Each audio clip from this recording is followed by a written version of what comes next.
خدا کے بندو، اللہ تبارک و تعالی ہدایت کا نور دے، کہاں بیٹھ کے قرآن و سنت پڑھتے ہو؟ کیوں نہیں عقیدے کو سمجھتے؟ نبی کریم علیہ السلام نے فرمایا میں معراج کی رات گزرا، یہ سنی کان کھول کے سنے، دل کھول کے، صحیح مسلم کی حدیث، فرمایا میں معراج کی رات گزرا تو حضرت موسیٰ اپنی قبر میں کھڑے ہو کے نماز پڑھ رہے تھے۔ حضرت موسیٰ اپنی قبر میں، بولے سارے، اپنی قبر میں،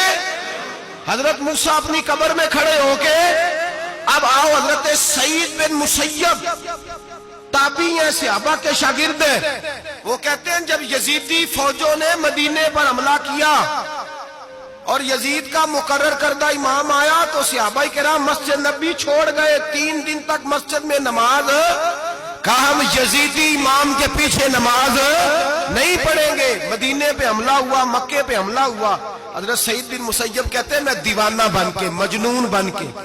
اندر گھس گیا، یزیدی فوجیں سمجھی میں دیوانہ ہوں، شاید پاگل ہوں، مجھے انہوں نے تکلیف کوئی نہ دی۔ فرماتے میں نبی پاک کی قبر کے ساتھ ٹیک لگا کے بیٹھا تھا، زور کا وقت ہوا تو میں رونے لگ گیا، اب میں نماز کیسے پڑھوں گا، اذان کا کیسے پتہ چلے گا؟ آپ فرماتے ہیں مجھے اللہ کی عزت کی قسم، جب اذان کا وقت ہوا تو نبی پاک کی قبر سے اذان کی آواز آنے لگی۔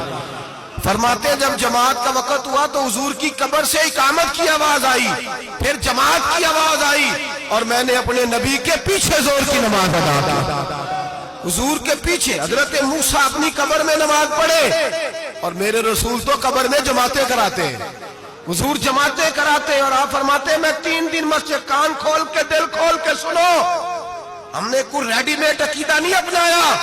ہم کوئی دائیں بائیں سے پکڑ کے نہیں لے آئے کہ وہ فلاں آیا تھا بہت بڑا، اس نے جبہ کبہ پہنا تھا تو اس کے پیچھے لگ گئے۔ ہم کسی کو نہیں مانتے، ہم تو مانتے ہیں رسول اللہ کے غلاموں کو،